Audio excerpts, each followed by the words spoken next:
Uh, Thanks for tuning in, everybody. Before we got too far with this, we wanted to actually take a moment to stop and start filming this. Instead of just doing more small shots, we've been getting some really large, extensive projects, and I'd like to walk you through everything. So, what we have is a cabin up here in the mountains, and this is the first of the projects that we have going on here. Bathroom project upstairs where it was a very crammed space. You had a tub sitting here, toilet right next to it, and a vanity that stretched the whole way. So when you came in, there was no room. The toilet paper roll was on the wall behind you, so you had to spin around. It was very goofy.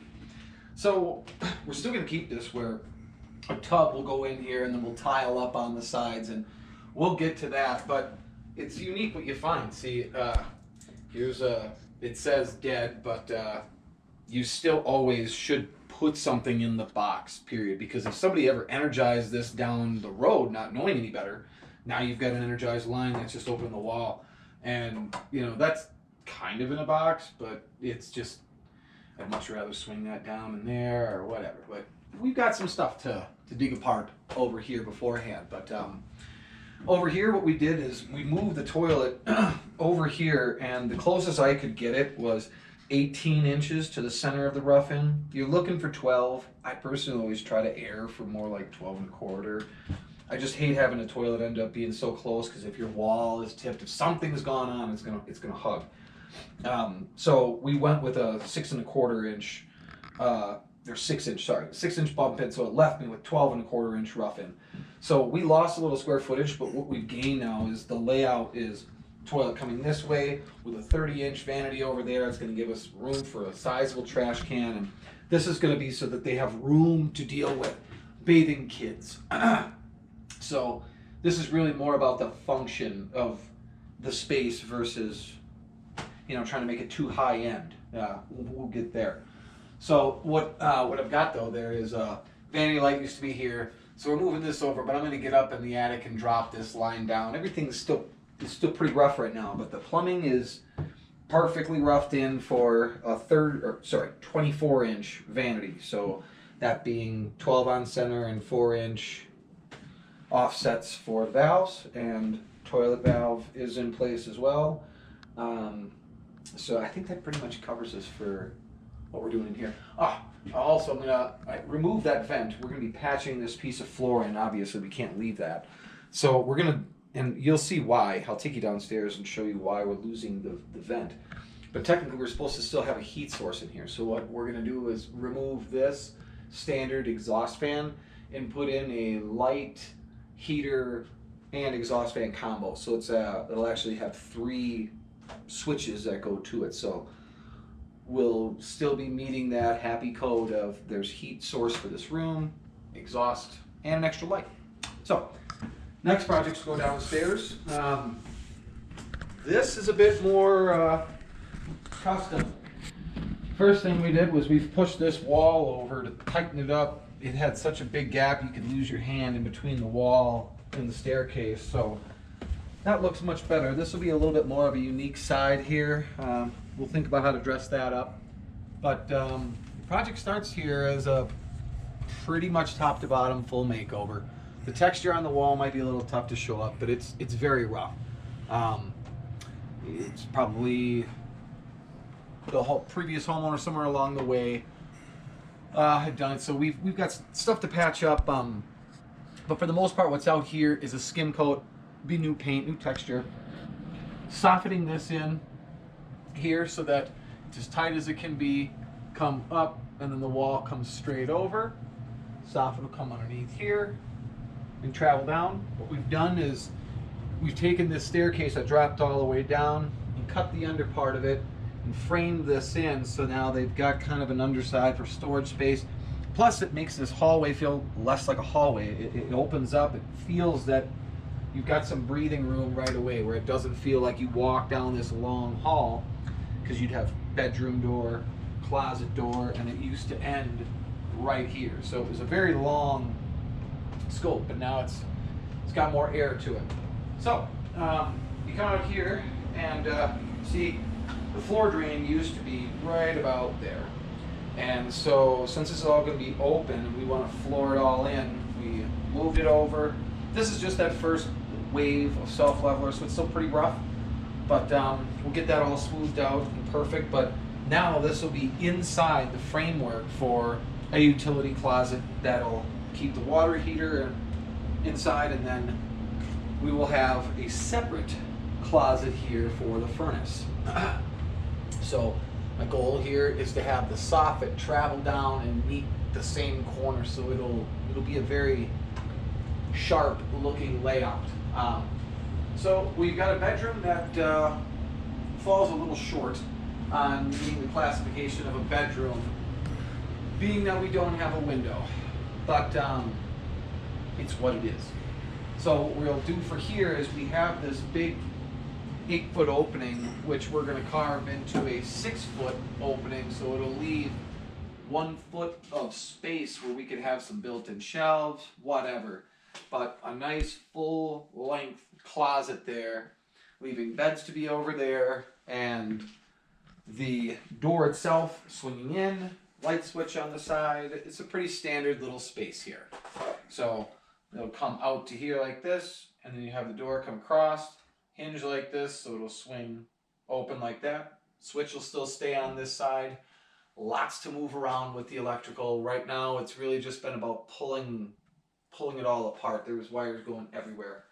So what we also have down here is these are floating walls. This is a very unique thing. As far as I know, it might only be unique to Colorado.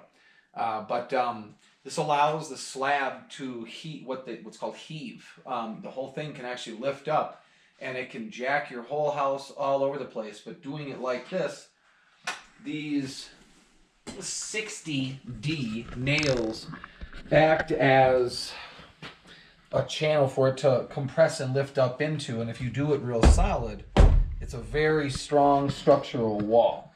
But if the floor lifts up, you never have any compression on the upper load of the house. Code requires it to be 1.5 inches to 3 inches. Those are a 6-inch nail, so I prefer doing a 3-inch lift. First of all, the house can heave a whole hell of a lot, and it'll never press. Plus, it lets you know that when you bottom out the nail, you know the nail is all the way through that bottom plate, and you're not bending it. If you go any shorter, when you start nailing it down, you kind of have to guess where you stop, because if you bend that nail, now you've got a bit of a problem. It's not going to be a straight up and down compression, if you will. So this lets me know I'm dead on perfect and the nail never bends, because we have 1.5 inches, 3-inch, 1.5 inches, 6-inch nail. Perfect. So moving on. This space was just too awesome to do nothing with. So originally they had washer and dryer here, but we wanted to move it over to here. Now if you're looking at the size of this door, this is not going to be French doors, this is going to be a pocket door. So you've got a 32-inch pocket door, so I believe our roughing is 66 inches. But in any case, it'll be a 32-inch pocket door, wall comes out, and then you have dryer here, which we just have to pull the vent down from there and swing it over behind the wall now that I've built out. And as you see, we've already got the plumbing and everything done for the washer. That's all tagged and ready to go. The only thing we've got to do is really, again, when we get to the electrical. But that left us with this great space, which now we're going to do a kitchenette. I believe we're going to do something like an 18-inch cabinet, kitchen sink, dishwasher, 18-inch cabinet, 30-inch fridge, something of that nature. Not really quite sure, but we can play with cabinets and then do some uppers. So the way that this is all plumbed in, we'll be able to do garbage disposal, a full kitchen here, outlets across the countertop space, and make this a really functional area for the lower level. Which is really what they're after. This is all about trying to make this a kid-friendly zone where adults upstairs, kids downstairs, be able to slip a fridge or whatever back in storage there. This leaves this whole room for pretty much endless capabilities of storage and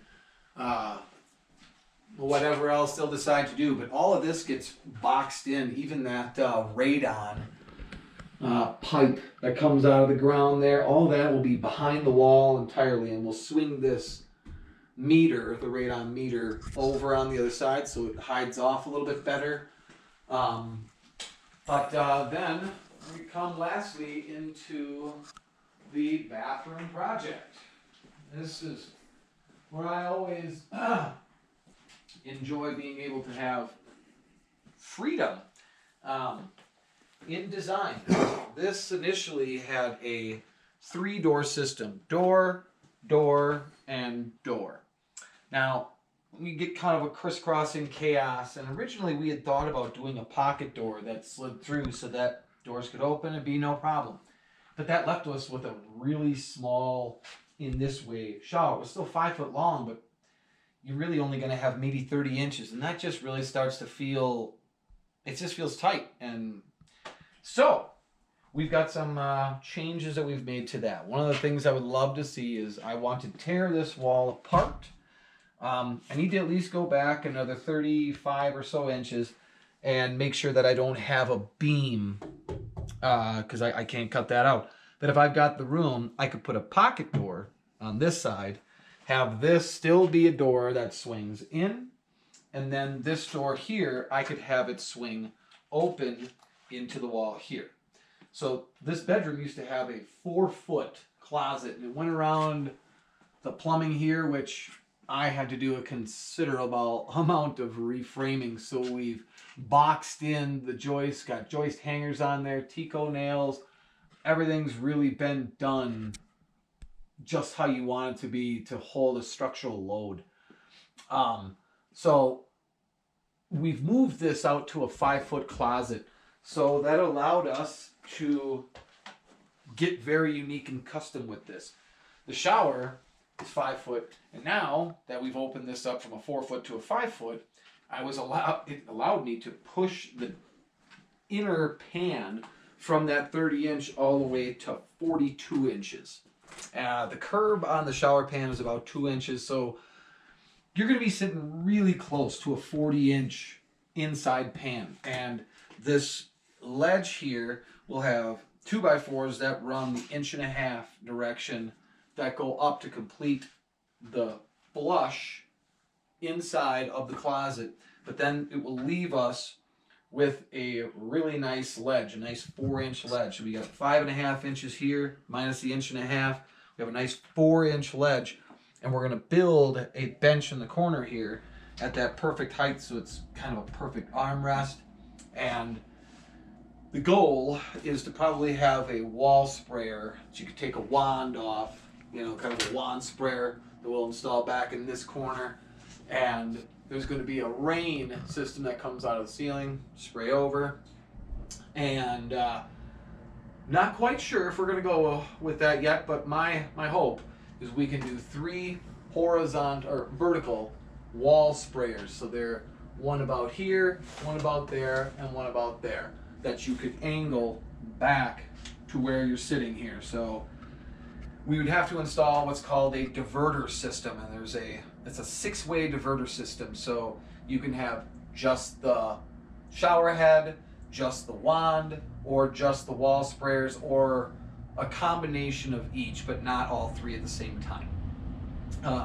So gets a little tricked out with all that, but we will definitely have another video going through all that plumbing.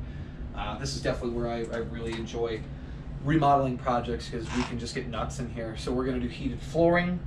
This is going to be tile, and then underneath we'll do heated flooring throughout.